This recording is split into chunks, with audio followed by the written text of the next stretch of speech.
Thank you. I'm going to turn the mic over to Matthew Darras from the.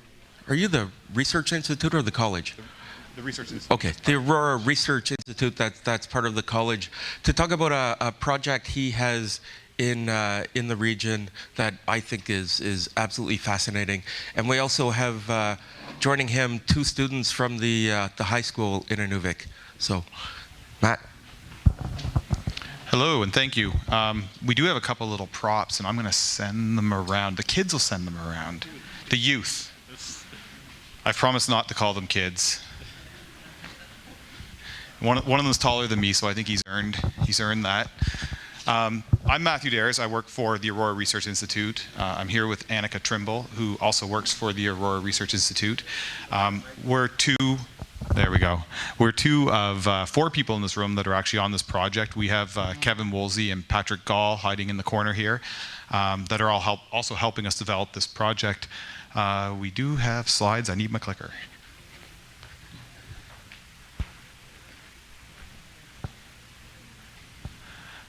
All right, so this is our NWT CubeSat project, and it's we'll get through to the meat of it, but we've subtitled this Youth, Artists, Stories, and Language, and we'd like to give you a little bit of a presentation on what we're doing. So I'll turn it over to Annika. All right, so we're very fortunate to partner with a few southern organizations and successfully received funding from the Canadian Space Agency, part of their CubeSat initiative across the whole country. We're seeing 1 Cube satellite developed in each province and territory. The main goal from the national program perspective is to increase interest in science, technology, engineering, and math in postgraduate students, post-secondary students that are still in their undergraduate level, to develop experience and expertise in space domains, offer hands-on experience in those realms, because we know this is where the job demands, the job market is leaning more and more, and to advance space science and technology. So these Cube satellites are small, and they're going to be launched from inside the International Space Station in 2020, 2021, and their missions will be anywhere from 6 to 18 months long. So the nice thing about small satellites, you guys are fairly aware, the typical form, I mean, the satellites are as big as the cars parked outside. Generally, they cost tens of millions of dollars to develop, to launch. And so now we're seeing more and more the movement towards small satellites, towards constellation satellites. These Cube satellites are about 10 centimeters cubed, so the size of a Rubik's Cube. And they can be stacked 2 to 16 tall, or even just be individual units. They could be developed quickly, they could be developed at lower costs, and they're very much ideal for short missions or for learning and outreach. So I'm going to talk a little bit about the challenges we face when this opportunity arose. So the Canadian Space made this a priority to provide the opportunity to every province and territory. When we were looking at how we would apply for this, some of the things that we were worried about were, 1, these are being launched from the International Space Station, which gives us a very small to no window where we would be able to communicate with these satellites from anywhere in the north, which is immediate impact, much the same way as some of the other things that are being talked about here on the relevance to northern participation in this project. We also have a lack of experience in space industry programs generally in the Northwest Territories. It'll surprise you all to know that we don't have a space engineering program at Aurora College in the Northwest Territories. And so that gap in expertise meant that we needed to find a way to solve that challenge. Just keeping the entire project relevant and meaningful to the Northwest Territories residents, the youth, and the people who are going to participate was an important challenge for us to address as we designed what we wanted to do, because obviously this is going to be an investment of time. We're going to be out seeking additional funding to do this, and if it was not a relevant project, then we really felt it wasn't something we should participate in. And then the costs. I think most people also here can appreciate that the cost for a project like this run from the territory were going to be higher than what our southern counterparts were going to face in delivering their programs. So we went about trying to solve these things. The most important thing we did was partner. We got together with Yukon College and the University of Alberta, and we submitted 3 separate proposals, but that built on each other. They're gonna share a platform, and the University of Alberta's team, who has successfully, we're the first Canadian university to launch a CubeSat, is gonna support the build of all three province and territories that are involved in this consortium. The second thing we went out to do was figure out how we could solve this communication issue, knowing we weren't going to be able to establish a ground station that was meaningful in the north. What options did we have to have meaningful engagement from the north? Here's a place where NRCan really stepped up, and they're supporting the purchase of the hardware to allow us to talk to their 3 sites. So the S-band transceivers that'll let us downlink to the specifically the 2 in southern Canada, and supporting that aspect of our program. University of Alberta is also on board with using their ground station to communicate with all 3 of the satellites that are part of this group. The other thing is that the focus of this project is very much on developing highly qualified professionals at a post-secondary level. We don't have a lot of highly qualified professionals working in space industry in the Northwest Territories. In the summer months, we have some students that return, but through the winter months, there's no programs here that people are taking that involve that kind of activity. So we, in our proposal, we're looking to build the capacity among the high school youth that interest them in those programs. And as these things happen, we have more and more of them coming back to the territory that are going to be interested in developing programs like this go forward. And then we wanted a way for people to participate and find this project meaningful that were not necessarily interested in science and space engineering, but were interested in outreach and promoting the northern voice on projects like this.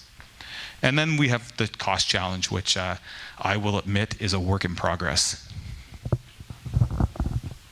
So we have 4 missions that this CubeSat will carry out when it's launched. The first is a shared experiment that is going to be on our CubeSat as well as Alberta's and the Yukon's.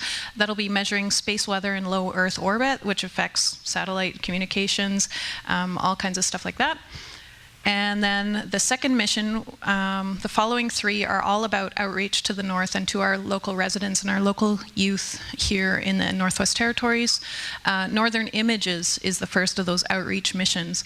So you have to kind of imagine this, but our CubeSat will have a tiny camera and a display so that our local artists, our local youth can submit images, convert them, use computer programs to develop them, and they will be displayed on a tiny little screen, and we will take a picture of that image being broadcast in space with the Earth in the background and send that back on. So that's kind of a cool way for these artists to have their art on display in space with Earth in the background. So payload development is a challenge, and the youth will get involved in that, as well as there's certainly some design challenges for the artists and engineering restrictions when you're trying to fit all of that into a tiny little satellite. We're specifically very excited about having our participant youth explain to artists how limited whatever we come up with for a display on a CubeSat is going to be. So even the art design for this project is going to be a very interesting thing to have our artists participate in and learn the engineering challenges of why we're making those decisions, whether they be power, space, size. The third mission, and the other one we're very excited about with respect to engagement broader than just the people looking to build the payload for the satellite, is the Northern Voices mission. In this one, we're going to have our project team collect stories and of space and sky, and ideally as many of the Northwest Territories' official languages as we can, and have those broadcast back from the satellite, or transmit it back from the satellite, I should say, to amateur radio operators who communicate with the satellite. And it's just a way for the project team, to really engage people in communities, but then also to have that engagement persist down to the southern regions of Canada, the United States, and across the world, really on that belt where easy communications with satellites in the ISS, or the International Space Station orbit, exist. So Northern Games, this is one that we're also doing in much the same way as the Voices one. It will be a transmission. That transmission will be different depending on where you're located geographically on the planet, and it will require cooperation among different regions on the planet to solve whatever puzzle or challenge that is being presented by the CubeSat team.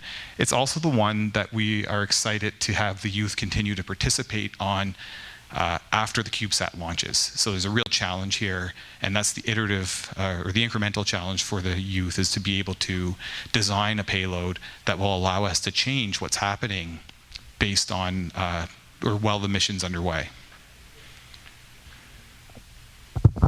Okay, so we spoke about the Canadian objectives and our local NWT CubeSat objectives. You're probably getting a sense of them already, but we really want to inspire our Northern youth to seek their education in STEM-related fields. This is where the job force is headed. This is what every student is going to need to be successful 10 years from now, 20 years from now, 5 years from now. We really see this as a rich chance for students to engage also with the elders and with artists and with their community. It's a great way to get into the classrooms, to connect science with the arts, with English language and the traditional language classes, where there isn't always that much overlap. So it's a really beautiful way to bring culture and cutting-edge technology together and have the youth lead the way and have teachers bring it in as part of their classroom assessment tools or assignments. We want to see more space science in the classroom. We're delivering outreach activities. On Monday, we're going to a Klavic and doing all kinds of space activities with the school there from junior kindergarten to grade 12. And yeah, we want to see an expanded robotics presence in these remote communities. So Inuvik has a robotics and engineering club that has been running for 7 years strong. Matthew led the way. It's just been going and going and going. The students, no matter what their achievement levels in school, they find a niche, whether it's coding or 3D printing or robotics, and off they go. So we want to find those champions, those long-term residents that are in the communities that are interested and want to carry this out and help design and deliver on the payload that we need to bring together for this. I'll do this one. So just quickly, I'd like to thank, obviously the Aurora College and Aurora Research Institute are involved heavily in this project, but the University of Alberta and their CubeSat team, the Canadian Space Agency provided us with, I'm going to say, the first $250,000 of funding required to do this project. The hardware for this project covers most of that, and there's an amount of travel that we're going to be undertaking with the students, so they'll get a chance to go to the University of Alberta, work in their lab from any community in the Northwest Territories where we get participation, and also to the Canadian Space Agency in Montreal to work there towards the end of the program when we're getting closer to launch. University of Alberta North has been supporting us. Yukon College is a partner. The Beaufort Delta Education Council that's responsible for the 8 schools in this region has been very supportive. Obviously our robotics club, that logo was designed by one of our young participants. And then Natural Resources Canada with the equipment and then the eventual use of their ground stations, which is critical. So I'll end it. I promise to be fast. I think I pulled it off. I'm usually not.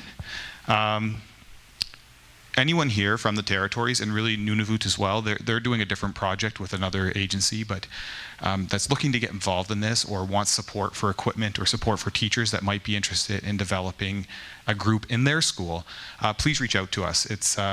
We would love to talk to you. If you know someone you think might be a champion, reach out to them and tell them to reach out to us. If you have ideas about how you think you might help otherwise, please reach out to us. If you want to sponsor our project, put your hand up right now and please reach out to us. Thank you.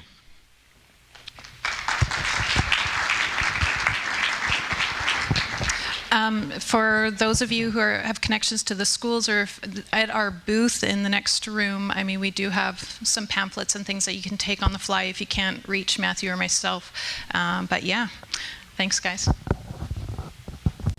Excellent. How cool is that? That's absolutely amazing. And I think, are you going to be around, or if anyone has any questions now, could we could we do a couple of questions? I could see everyone listening very intensely. So do we have any questions in the room? We've got time for maybe one or two. Yeah. I love what you're doing. Want to get involved a little bit, not $250,000. Can I put a telepresence robot in with your club and then get experts from down south to join you? Yeah.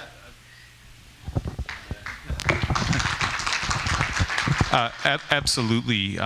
We have had some early indications that MDA is interested as well in getting like some exposure to our kids to their facility and as many opportunities as we can have to inspire them for like, here's what the big projects look like, or here's what you should be thinking about as you develop your project, I think is a very meaningful interaction.